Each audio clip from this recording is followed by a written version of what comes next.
Hi, everyone. Welcome to another session from my podcast channel, Data Science with Sam. This session will also be available on my YouTube channel as well. And by the way, a very happy new year. I hope you had a great holiday break.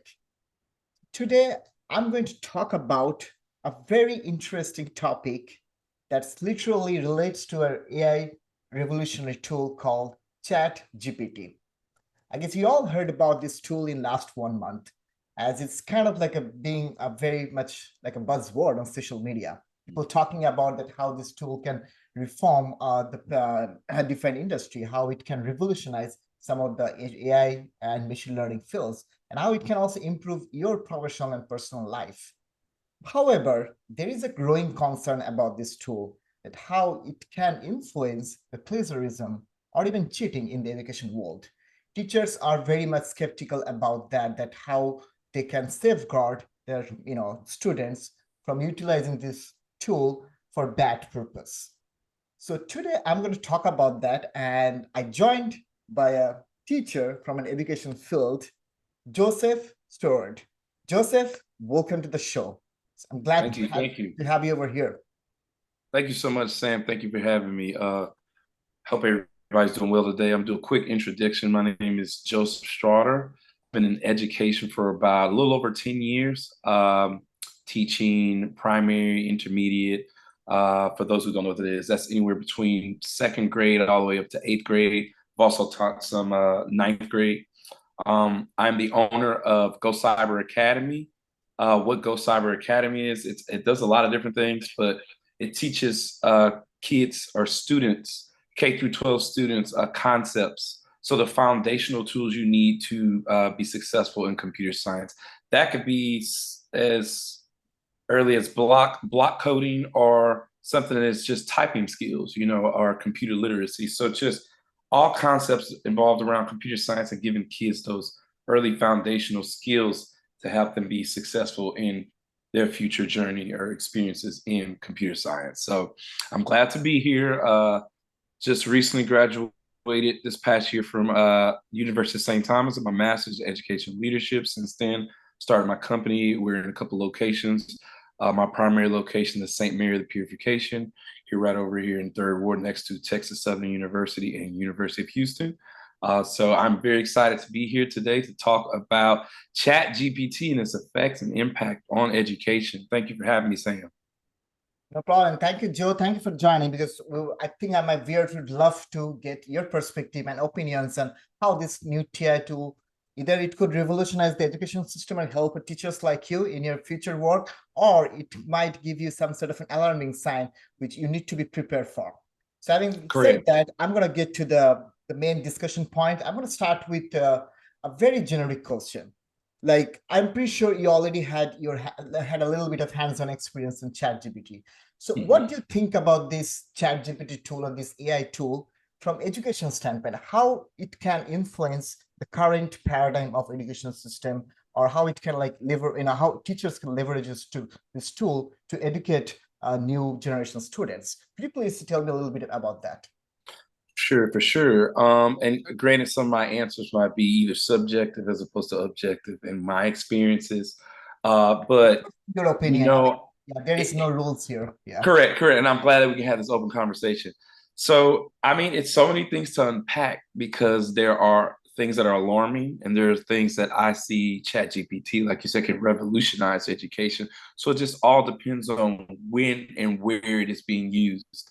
For the most part, for example, let's start with the main thing people tend to veer towards is plagiarism, and the authenticity of someone's writing or words. Yeah, so I played around with Chat GPT a little bit, Mm-hmm. and it's very powerful, man. What will take something like us to take a week or a day to do, they can output information in little to 3 seconds. You can ask it a question and it instantaneously gives you an answer, and it doesn't even, what's interesting about it doesn't necessarily have to be in journalism. It could be math problems. It could be, you could give it a math problem. You can take answer a question straight from an exam and copy and paste it in there, and it will give you how they got to the answer and then the actual answer. So it's amazing just to see how powerful this is, and we're just in 3.5. I know 4.0 is going to be Yeah, it's released going pretty to be soon. coming with more parameters, like trillions of Right, right, and then that's where the alarming comes. It's just like, hey, as a society, as it continually, because we're looking at 3.5 and they're already seeing like, oh, there are some things that it doesn't give 100% accurate information some at misleading times. information out there. Yeah. But with anything, look at where it's come now, look at where it's going to go. It'll improve, so it's just about us as a society is making sure, we're using it for the right purposes. So in education, when you're talking about plagiarism, when you're talking about journalism, when you're talking about scholarly writing, it does have an impact on that.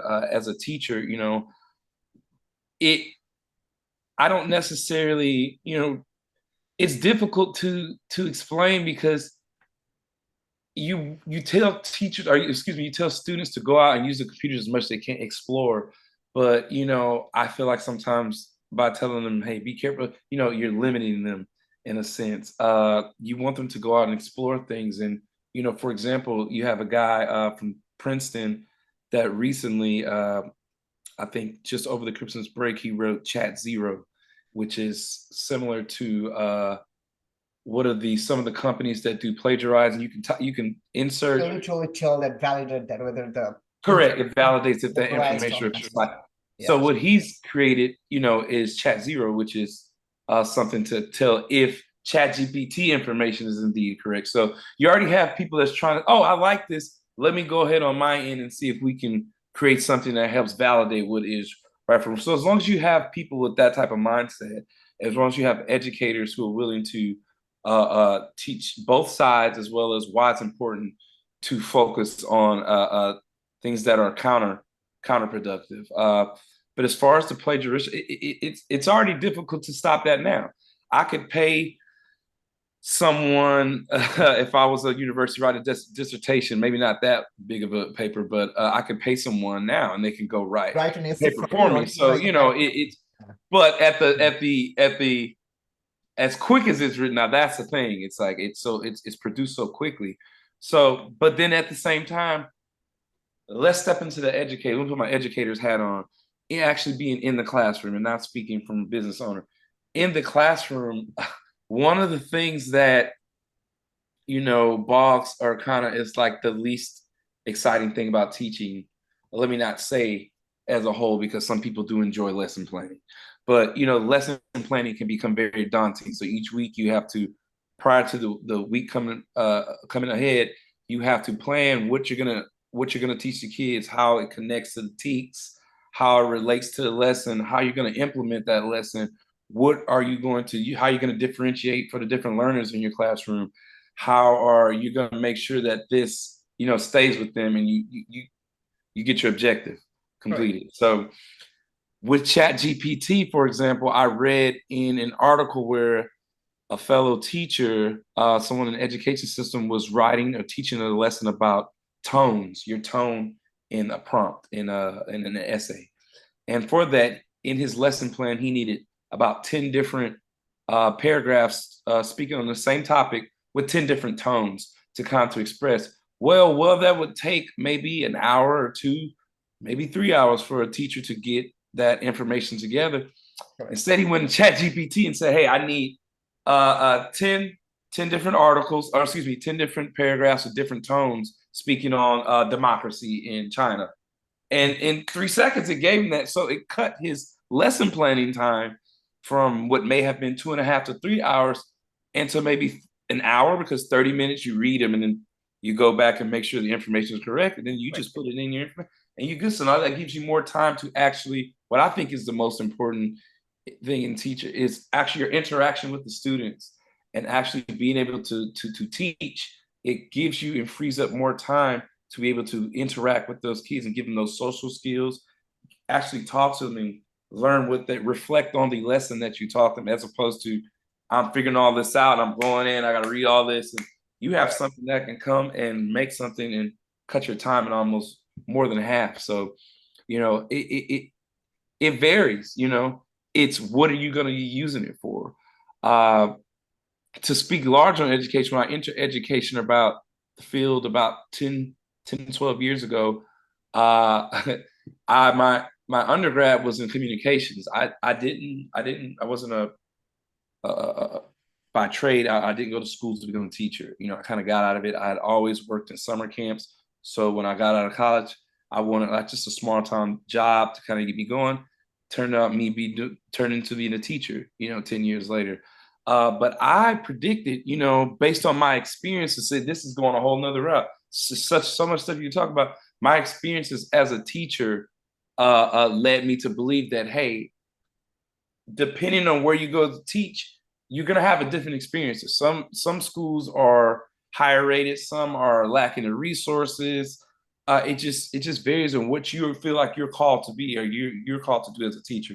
So seeing the difficulties in some of the public schools that I worked in, you know, I saw to the point where, hey, eventually you're gonna have, you know, especially with the pandemic hitting, you're gonna have more hybrid learning. You're gonna have more of, hey, Online let's put these education, kids in a yeah. room. Yeah, let's put these kids in a room, and the human interaction they'll have will be someone teaching them on a screen while people are kind of just mediating the room and make sure. But it's going to become a thing. Well, will AI teach kids? Will AI be produced at a level that where you can have AI teach students? Yeah, I mean, it looks like we're heading that way. So, yeah. does that, you don't want to, and that's where the alarms go off. You don't want to get too far into everything is AI generated. You want some type of human element.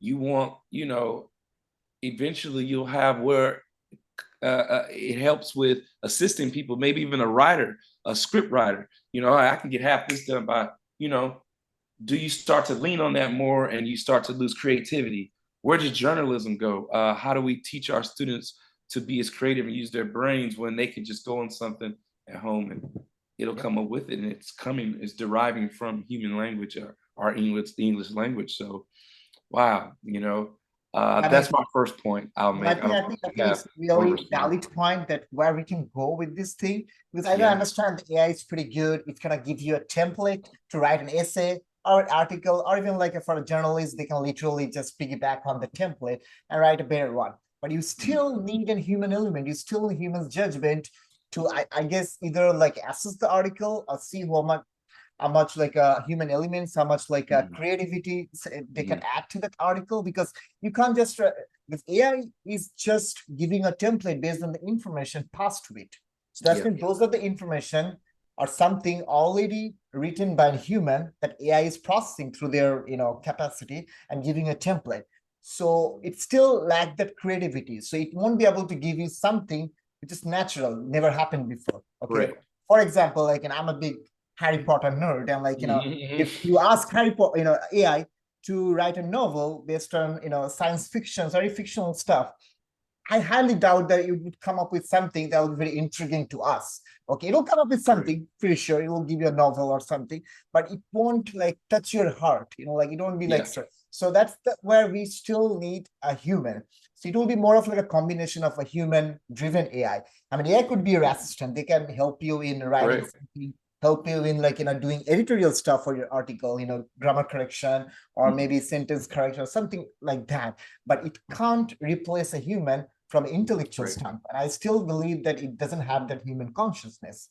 Right. And going back to your previous statement about the education system, how it transformed, like we are, after COVID, we are kind of like literally more in the hybrid setup, more, Mhm. like putting effort on, like this edtech, this online education system Right. coming up. But I want to ask you that, do you think that, this advent of ChatGPT kind of push back on that idea of education tech and online education? Because what I think, and correct me if I'm wrong, if a Mhm. student is going to take this online education, is going to give them like access to those ChatGPT tool. I mean, they can like literally open two laptops. In one laptop they have ChatGPT open, on laptop they are taking the exams. So I feel like this advent of ChatGPT, we're gonna cause a barrier in terms of like, making this edtech or online education popular in future, because people would need a physical presence. Like a teacher like you would want your students to come to, classroom and take the exams from there, where they don't have any accessibility to mobile phone or any other computers. So what do Correct. you think about that? Like, I mean, I think it's that's kind of the alarming part. yeah, It's a little scary. It's with every version that they make for AI, it gets a heck of a lot better, man. It gets a heck of a lot better of if almost emulating what it is to be human and come up with human thoughts. But right now, it's not there. So using it as a tool, maybe taking it in when you're lesson planning, when you're doing, I would use, for example, and these are things that I'm working with and we'll be working with uh, administration as well as the curriculum writers for some of the right. schools that I work with. We will be working with cross-curricular thing in technology, in ed tech. So using ChatGPT in math, using it to correct, to find answers, more other solutions to your answers. I think I think it is a viable way of being used. But like you said, the human aspect has to be there, and it's scary because back to the point I made about in the future possibly AI teaching. Now we know that I'm all for justice and equality and equity, but there is a difference in when we're talking about culture impacts. These school systems aren't doing as well. You look at HIC, they had to beginning of the year they had 900 teacher vacancies before when the school starts. So there's already a lack of people wanting to teach, a passion for teaching. It's being shown across the world right now. And so that's going to lead us as the leaders in education to, hey, we still have all these kids Yeah. that have to get a formal education. And do we turn to AI? How do we find that middle ground to where it still has the human element, but yet we actually need So, the AI because there's so many people that do not want to teach. And I'm not trying to discourage anyone or what from an teaching. AI would help a student when teacher is on vacation, something like that. Correct. You know, Yeah. So not to discourage anyone that's out there that's been thinking about getting education, but it is something that's from the heart. In addition to your knowledge, what you give, you have to have a passion for wanting to help yeah, kids and understanding that, what your idea of stepping to a classroom and maybe being, I'm trying to think of someone that's a teacher that everyone might know in a school or something like Miss Krabappel, The Simpsons, or just anyone. It varies. All your students with your idea or ideal classroom setting from that first day on, it's not always what you think it is. oh, it's just, So you're always as a teacher having to be innovative, and I think that ChatGPT is something that helps me be innovative in the innovative. classroom. And I think I don't necessarily see it as a bad thing. I see it as something, like I said, that will help teachers grow. It's I more of believe like an that assistant to mhm, the teacher, rather using it than as a being more tool. of like a competitor of the teachers. Correct, correct. As an assistant, not completely replacing the teacher. Yeah, You might be able to teach, like for example, in South Korea, they always say in America, they always like, there's this stigma that you have to, smaller classroom sizes yields better results, and that's not always true. Uh, it's just about what that country or what the whole country as a society as a whole puts its focus on. If right. education is the priority of the country, then that is what it would be most successful in. So you have examples of schools in Korea where they teach auditorium style middle school kids, and they are some of the most successful, breeding some of the successful learners and educators and future career people out here. So it's just about how you use it, and is how much education is going to be priority in this nation, specifically the U.S. Right. I feel like it's dangerous here, but in some other countries, I think they would be more innovative because education is the priority of that nation. So it's just don't look at it as a negative thing. Look at it as something how it can assist you because we definitely are entering a time where it's going to be the norm to have computer skills. Oh yeah. ChatGPT is going to revolutionize other companies, other types of AI, other type of generative AI are going to help push us into the next version of who we are as a society. And you will need those skills because those types of things we use, and you're seeing it become a part of our everyday lives. So you're either going to kind of have to adapt or just be left in the past. Are we fighting to compete in a world where kids can come out and create apps and make it easier for companies to hire them, because they can also analyze this data. They can create their own formulas, their own coding to analyze the data that's going to help the Or they company. can come up with more online companies where they like literally just publish lecture materials and student can go and sign up for that. So they don't need Yeah, like a physical teacher to teach them the same thing. They can literally learn from the videos, as they spend more time on virtual world than the physical world nowadays, right? correct. With the advent of metaverse, I mean, now a 5-year-old kid can have mobile, right? They have access to mobile, internet, everything. Okay, so they would rather go to like an online platform to learn something from there rather than just sitting with a teacher in a public schools or something like that. So talking about the ChatGPT, the news came out that last week New York City public schools, they banned ChatGPT in the public school premises. So teachers, even the students won't have access to that. I feel like that's kind of, I would say, pushing back on the idea of going forward with the help of AI, because we had Google before, we had Amazon Alexa, we had Siri. Correct. A student, if they have that intention of cheating or plagiarism stuff, then they can literally just use Siri or even Alexa or even Google to cheat, right? So I mean, technology would not be a barrier. They have like tools, they have like a process to access information from internet by hook or crook, right? They can't do that within the classroom setup or outside of the classroom setup, right? So I don't think so. And as you said, just to piggyback on that, the statement you mentioned that AI should not be a barrier. We should not have that, like the intrinsic mindset that AI is gonna change the education system, is gonna help students more than the teachers. But I feel like the AI literacy is as important for teachers as well as for the students as well. So I think even the teachers should need to educate themselves like how they can utilize AI tools like ChatGPT or something else. So if something happens, if they would, if the students try to cheat something or they are to plagiarize something, at least teachers can use their human element. They can use their human judgment to assess that and maybe prevent that from happening in future. So going back to that, statement, do you really think the AI literacy is very important for like teachers? Like for you, you're from a computer world, so you did so that for you kind of like dealing with technology and every day, right? But think about a teacher from a history or geography, like somebody who teaches like a language or even like a literacy stuff. So for them, do you think it's very important for each and every teacher to learn something about AI regardless of their subject matter?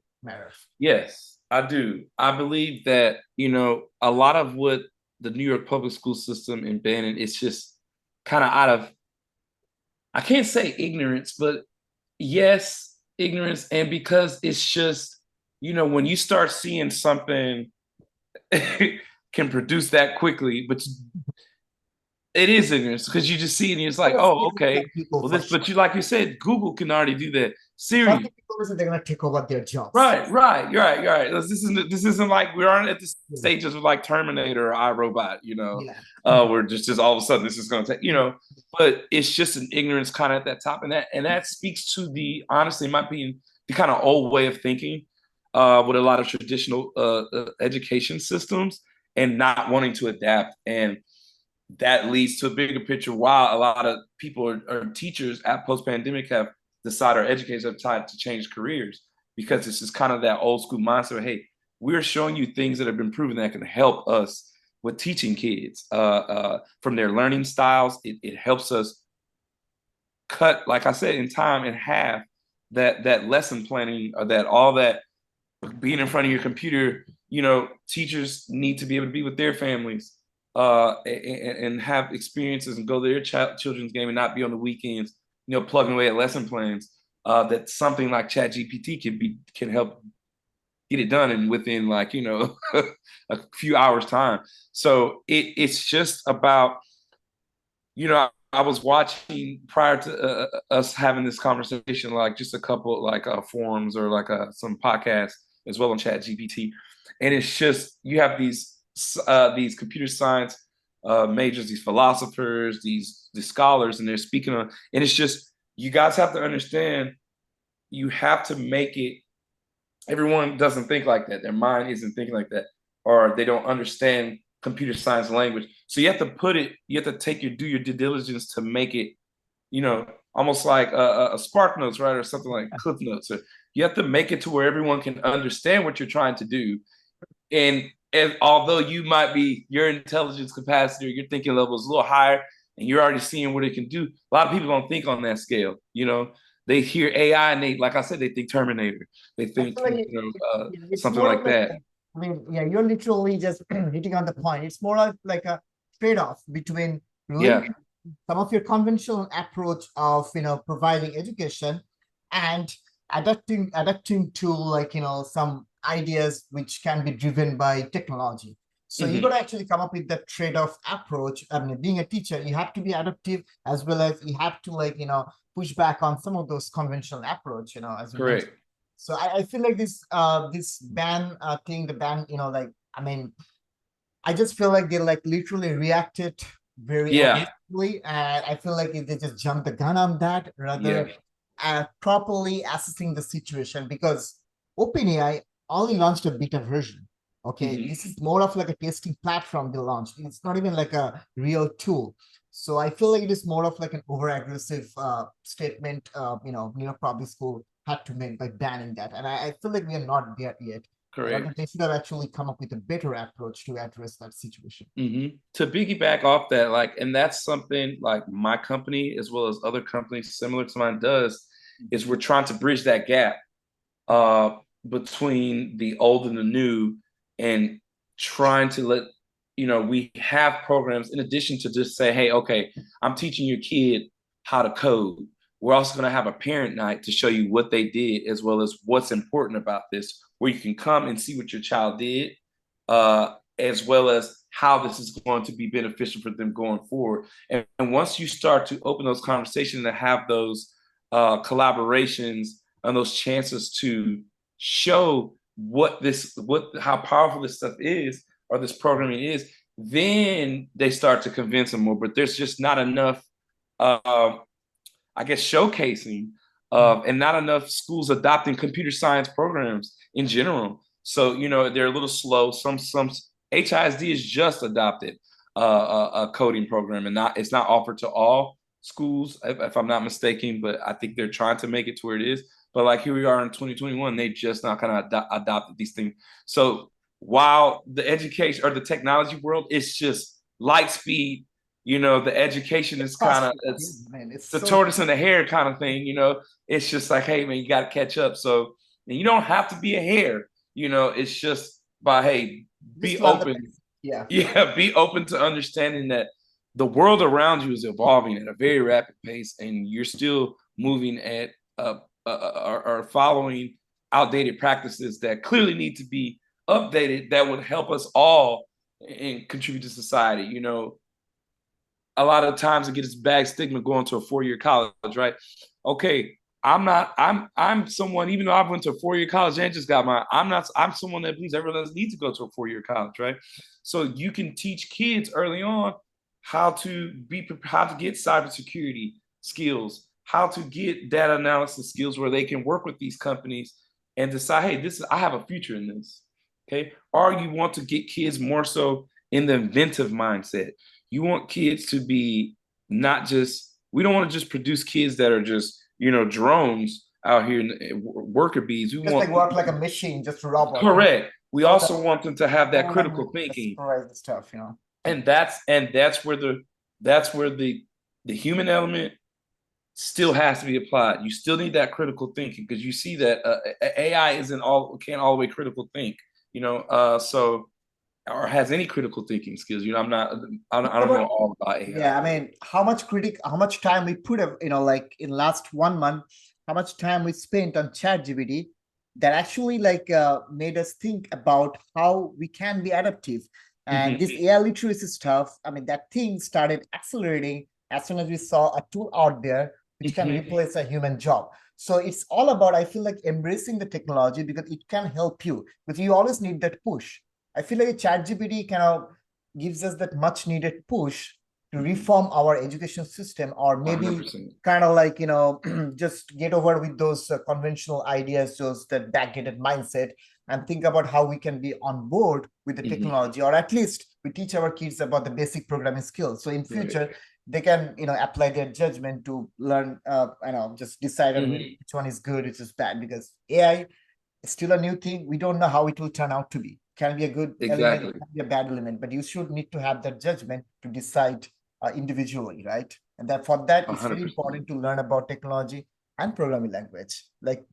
And I really wanted to appreciate your effort to start this company, because we need this kind of venture to educate 100%. people, to not only that the students, also their parents, that how influential, how beneficial it would be for learning programming language, or at least know something about technology, because we are literally living in a very interesting time. Yeah, I feel like it's that time period where it's like you can probably point to certain periods of time where technology advanced us, like to where like, oh, everybody's scrambling to, I feel like we're right there, like we're right there. Right there, it's gonna flip, and it's gonna be those who are in the know and those who aren't, and especially the older way of thinking is gonna kind of get washed out. And I don't want to get mistaken. I don't think the older way of thinking is. I just think that there needs to be a balance, because while you do have the older way computer, of thinking, yeah, while you do have your computer, your AI, you still need, hey, pencil, paper. I still need to be able to do both. So it's about just finding that common ground and that balance, so that one's not too far on the other. And sometimes the scales will tip, but it's about making sure we do in the education and computer science, engineers, that scholars, we all make sure that if it starts to tip the scales, we do our due diligence to make sure it doesn't go too far off, that we're getting away from that human experience, and that keeps us away from, the T1000, right? the judgment day. Which, I mean, I get it. If we had, you could get, I was watching this and getting sentient, and it's getting real. But I don't think we're still far away from that. But it's important that the more people that see this, the more we get the education system on board, then the more you will yield more positive results, and more people that are you'll find those teachers. Because teachers are important, man. They're the backbone. When you say they're in back, it's I can't explain to you. It doesn't matter how much knowledge that someone has now, if they can't get a room full of kids of different cultures and different learning disabilities and different, to actually understand what you're trying to do. So ChatGPT will help that. And I'm a proponent of it. But we just gotta, find that balance. And it's conversations like these that will get spread, that people need to see. Cultures, breaking those culture barriers. A lot of stigmas in the African American culture, our culture, they're slow to kind of get on board. That's why we're having a big surgence in black in tech right now. And that's something, and you have a lot of us who are in tech that are trying to get the rest of our culture to understand the importance of computer technology and how it would advance us, and how it will help solve many of the world's problems and issues. And, we don't want to keep, just like we don't want to keep this kid over here from the woodlands. We don't want to keep this kid over here from third ward, because inventors come from all different days in life, and you never know who that person is, but you have to have it there for them to be able to cultivate it. And I think these types of conversations, these are the type of things I will be able to use with my parents, have them watch, and it will open up more conversations. So thank you so much, Sam, for having this. This is great stuff. I mean, it was so nice chatting with you about that, because I believe that I never lived in 70s or 80s era when the rock music. Right. So I always kind of like felt like, oh, I just missed out on that. But now I kind of started thinking, yeah, I missed out on that in the music evolution era, but I'm living in the midst of the technological evolution era. So this is also as exciting as it was back in 1970s or 80s, right? So we got to embrace that. AI education is must.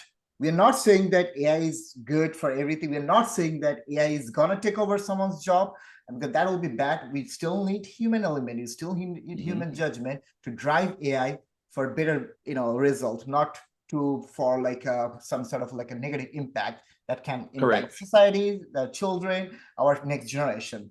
So all we need is a human-driven AI, and for that, it's very important that all our generation should be educated with AI and technology. I mean, having said that, I'm gonna definitely appreciate your effort and time for being there and talking about your perspective on this tool and how this tool can be leveraged to help teachers in their educational, ventures, and also help like students and their parents to learn more about technology and AI. I'm pretty sure I'll be interested to see how your company would utilize AI to come up with better products in future. So I'll definitely recommend my viewers to just check the video caption and follow Joe and follow his business venture in the edtech world. I'm pretty sure if you have someone, please refer them to his company. I'm pretty sure they're doing a great job in terms of educating people about computer and technology by itself. And I say one last word, please reach out. Please reach out to me if you have those in the education field. We're always looking for ways to collaborate people in the engineering, computer science. So we're always looking for people, for mentors, for guiding, for ideas, projects, things that we can do with our students, with people in the fields every day that can give them real world experiences. So if you ever in the notion or want to help educators as well as the future youth in computer science, technology, fundamentals, engineering, web-based, Web3, blockchain, all of that stuff.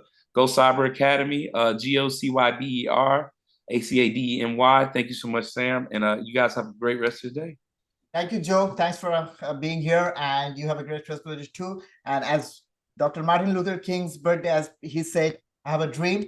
I know we all are embracing a dream of utilizing AI in future. I think we'll get there. We just have to be cautious and need to educate ourselves with this new revolutionary stuff that's been going on around the world. Thanks, Joe. Thank you so much. Thank you, my viewers and subscribers. Please don't forget to like, comments, and subscribe to my channel. And also, please write a review for my podcast channel, as this is a new venture I started, and you will see more experts from academia, industry will feature in my future episodes. Thank you.